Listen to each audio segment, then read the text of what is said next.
Komunikasi medis untuk semester 7 Fakultas Kedokteran.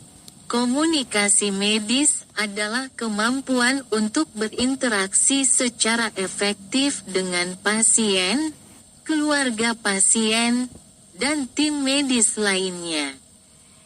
Pada semester 7, fokus komunikasi medis lebih mendalam, karena mahasiswa sudah menghadapi situasi klinis kompleks yang membutuhkan keterampilan komunikasi profesional, empatik, dan beretika.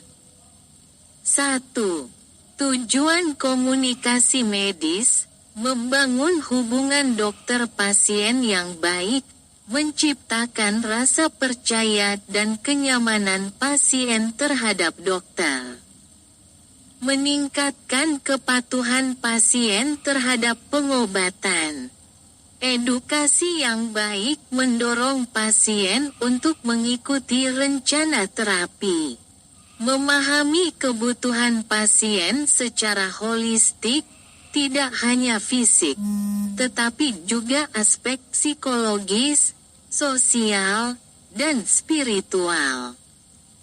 Meningkatkan kualitas pelayanan kesehatan, komunikasi yang baik mengurangi risiko miskomunikasi, kesalahan diagnosis, atau malpraktik. 2. Komponen utama komunikasi medis. A. Keterampilan dasar komunikasi, pendengaran aktif, active listening. Mendengarkan pasien tanpa interupsi untuk memahami keluhan mereka. Contoh, mengangguk atau mengulang pernyataan pasien untuk menunjukkan perhatian. Empati, menunjukkan pemahaman terhadap perasaan pasien. Contoh, mengatakan, "Saya mengerti ini situasi yang sulit bagi Anda." Penggunaan bahasa yang jelas, menghindari istilah medis yang sulit dipahami oleh pasien. Contoh, mengganti istilah hipertensi dengan tekanan darah tinggi. Kontak nonverbal, menggunakan ekspresi wajah, bahasa tubuh, dan kontak mata yang tepat. B. Struktur percakapan medis, membuka percakapan. Memulai dengan sapaan hangat dan memperkenalkan diri. Contoh, "Selamat pagi, saya dokter, nama, yang akan membantu Anda hari ini." Menggali keluhan utama. Bertanya secara spesifik tentang masalah pasien. Contoh, apa yang membuat Anda datang ke sini hari ini?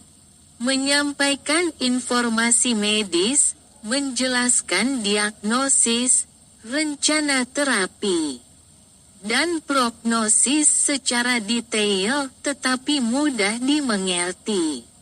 Contoh, Anda memiliki infeksi saluran kemih yang memerlukan antibiotik selama 7 hari. Menutup percakapan. Memberikan kesempatan pasien untuk bertanya dan memastikan pemahaman mereka. Contoh, apakah ada hal lain yang ingin Anda tanyakan sebelum kita selesai? 3.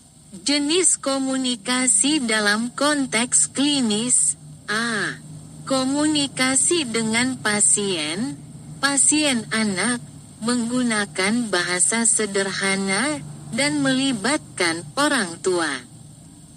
Contoh, kita akan menggunakan jarum kecil untuk memeriksa darah, seperti gigitan semut.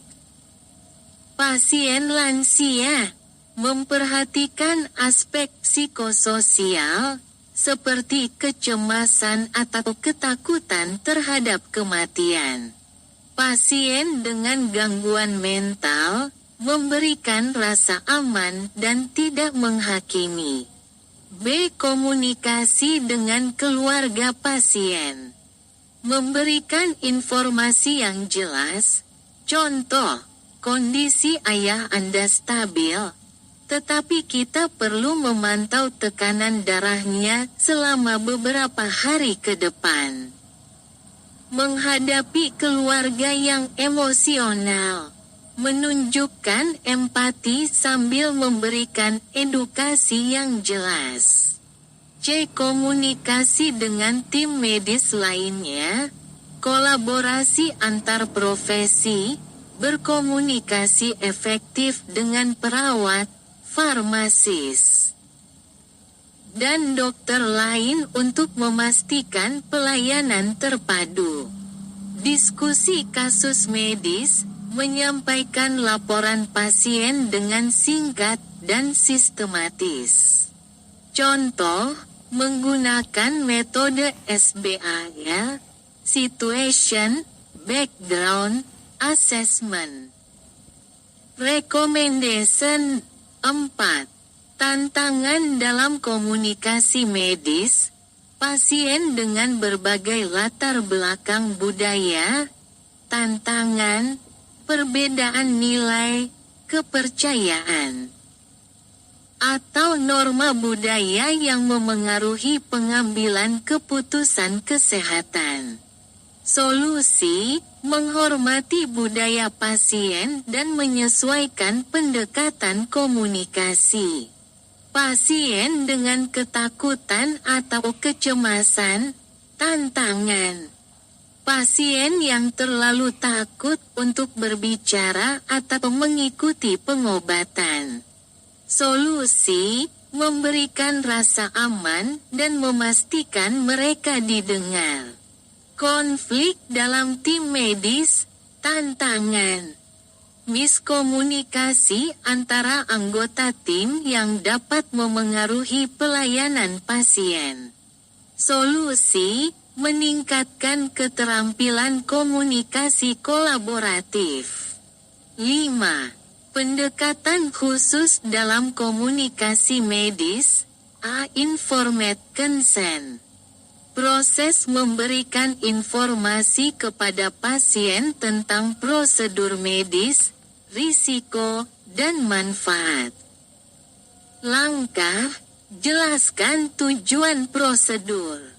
Jelaskan risiko dan manfaatnya. Berikan kesempatan pasien untuk bertanya. Dapatkan persetujuan tertulis. B. Breaking bad news, memberikan kabar buruk. Metode speakers, setting, atur suasana, ruangan tenang, privasi. Perception, tanyakan apa yang pasien sudah tahu. Invitation, tanyakan sejauh mana pasien ingin tahu informasi. Knowledge, berikan informasi secara jelas. Emotion, berikan waktu pasien untuk bereaksi. Strategi, berikan langkah selanjutnya. C. Motivational interviewing, wawancara motivasional.